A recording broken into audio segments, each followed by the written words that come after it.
Hey everyone, welcome back to our channel, Life Outside Boundaries. If you're new to our channel, my wife Tanya and I sold our house, moved into our renovated travel trailer, and boondock across the United States full-time. As mentioned, we've been boondock camping for a little over a month now, and we did about 6 months of research before we even started. So we feel like we were very well prepared, and it actually has turned out great so far. We haven't had any issues with our preparations. So this includes everything from our solar power to our water, our Wi-Fi, and our pet accommodations, a little bit of our storage and our organization. So stick around and learn what we did to prep for full-time RV living. So having a solar system is key to us being able to boondock full-time. A lot of research went into this. I researched it for about 3 or 4 months and put it off for another 3 or 4 months before finally diving into it.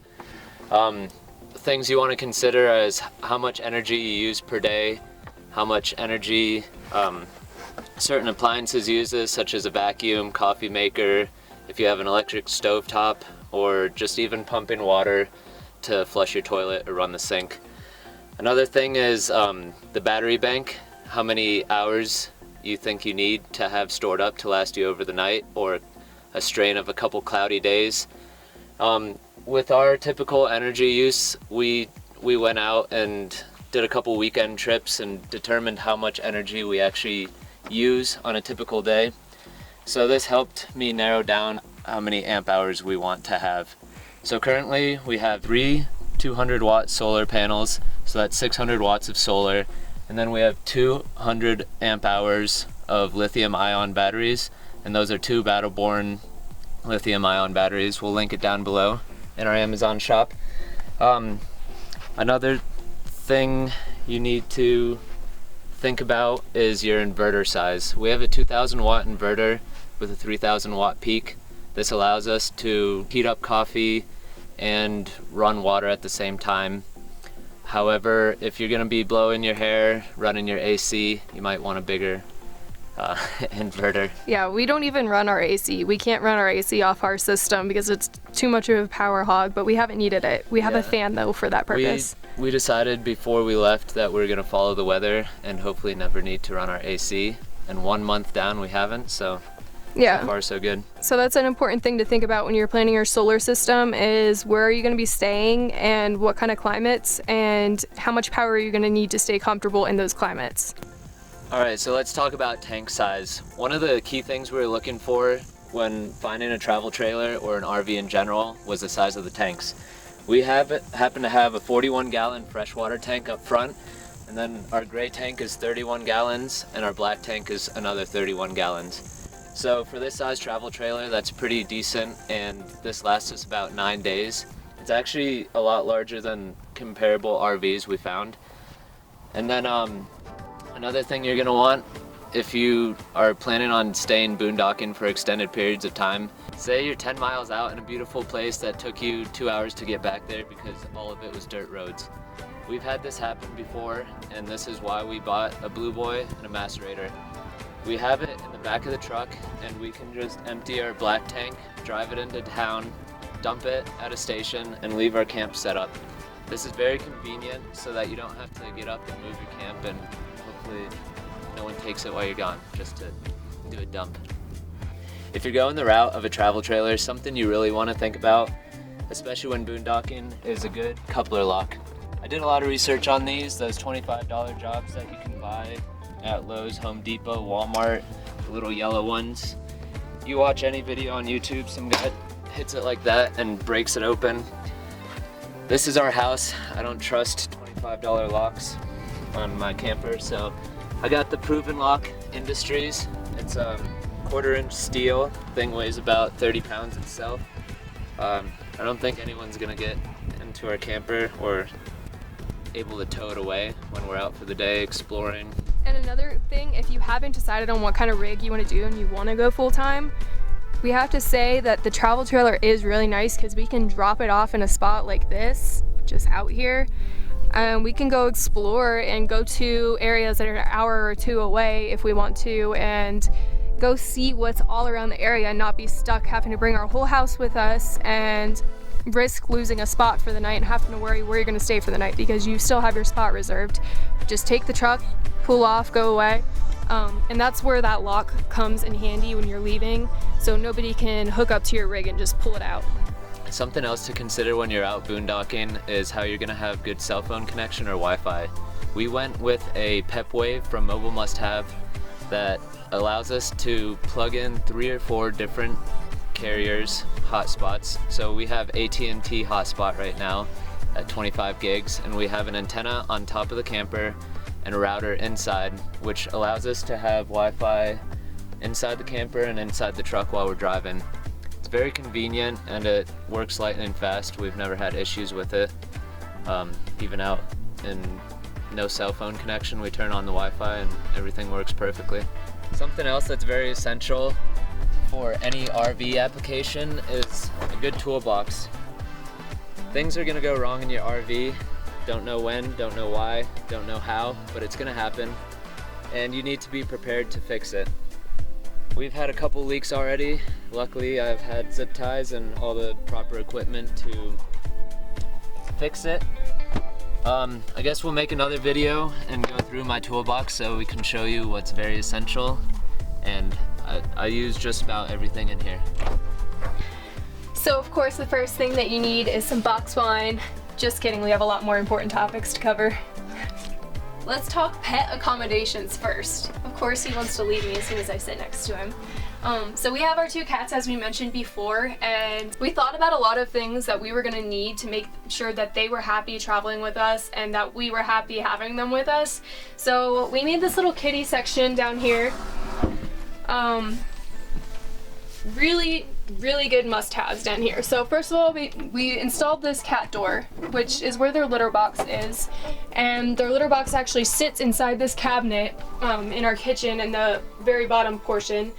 They have their own little space. It keeps the litter box out of the way. So one of the big things if you're traveling with pets is trying to figure, especially cats, trying to figure out how to store their waste without it being in the way of other things. Another thing that is very essential if you have cats is either to cap their nails, as we have Yogis and Bujas, or to keep them trimmed or keep them with a lot of accessories that they can use to scratch so they're not scratching everything else in your camper, as he's doing right now on our welcome mat.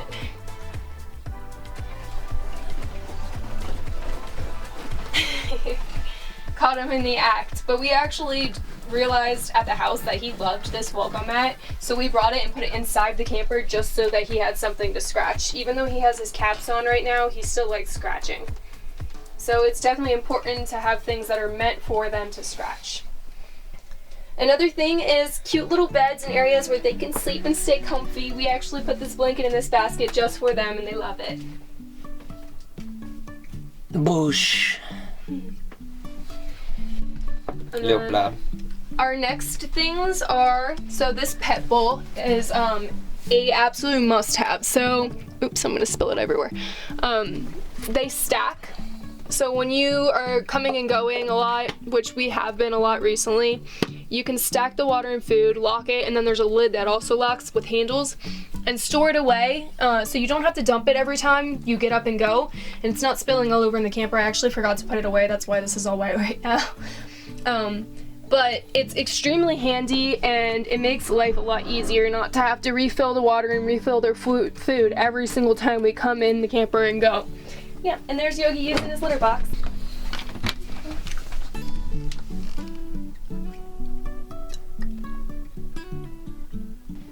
Two other things, last things for pet accommodations, is the pet tent, which acts as kind of an outdoor lanai so that the cats can get outside and not be stuck in this small space.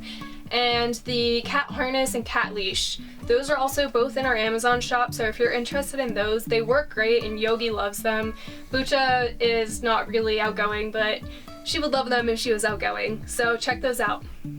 Because we're boondocking and don't stay at campgrounds a lot of times, it's hard for us to find water. A lot of times we go to rest stations, etc. Finding water that spits out of a well out in the middle of nowhere can be scary to drink, so we have a 3-stage filtration system.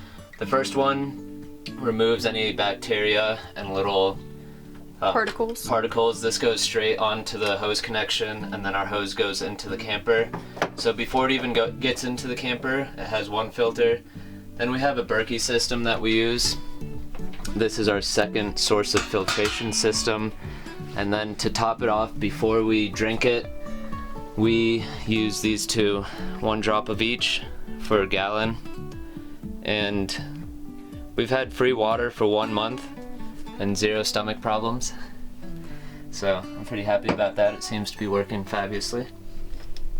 Yeah, we've been filling up this jug with the Berkey and then doing the drops in the jug before we drink it, and you can see the water is nice and clean and clear. So one of the things when you're planning which rig you're going to use for full time, or if you're looking to make some updates inside your rig, fridge space is a super important one if you're planning on boondock camping, especially if you're full-time camping. But even more so when you're boondock camping, because you don't want to make a trip to the store all the time, so you need to have the adequate amount of storage.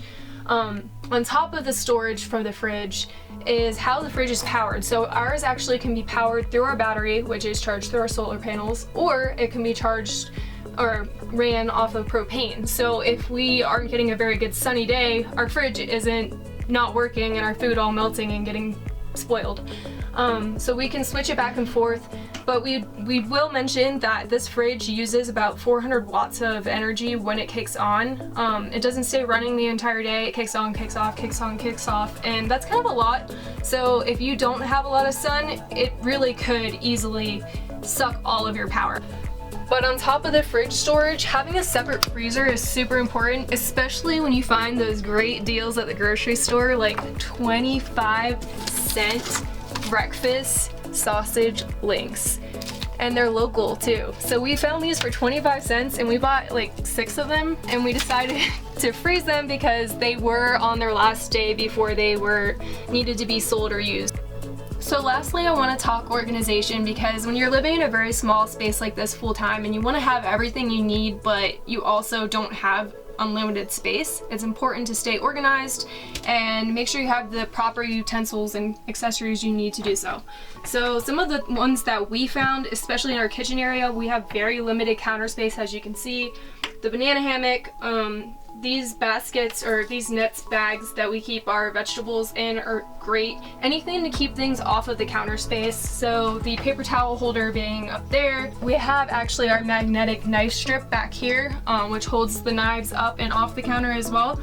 And then a lot of little gadgets. So in here we have these shelves that we put in, baskets to keep things from flying around in there. It's a little messy right now, but having those, these drawers are nice because you can keep things like your tin foil, your lighters, all of that in there. This is kind of just a little miscellaneous basket just to keep things from flying around. Drying rack, another really important thing because you don't want anything getting wet in your camper. And then we also bought a behind the door pantry system. So it has racks which we are able to store all of our spices and stuff in. As you can see here, we just drove so they fell over but they didn't fall out, which is good. Another must-have is a filing cabinet if you're planning on keeping your important files and stuff with you, and things that you, if you're working in your camper or you want to be able to have all these little utensils. I have headphones, staplers, all that kind of stuff. All our important files are in here, all our documents we need to travel and stuff, anything related to our insurance on the camper, all of this is stored in here. So having a filing cabinet is really nice. A nice thing that we did with this one was we actually bolted it with screws and L brackets into the ground. Another thing to think about is laundry. So there are a lot of different ways you can do laundry. There's laundry services where you can have them do it for you. You can bring it to a laundromat, you can do it at campgrounds, or you can get a portable washing machine. If you have a big enough camper where you can get an actual washing and dryer machine, props to you. We didn't. This works great for us. We did a bunch of loads yesterday and we're planning on just sticking to do it once a month. You can find this linked in our Amazon shop below, just like pretty much everything else we've mentioned today, unless specified otherwise. We do get a kickback from it, so we'd appreciate it if you use our link. Thanks for watching our video. If you haven't already, please subscribe to our channel and give this video a thumbs up. We post these videos weekly, so make sure you stay tuned.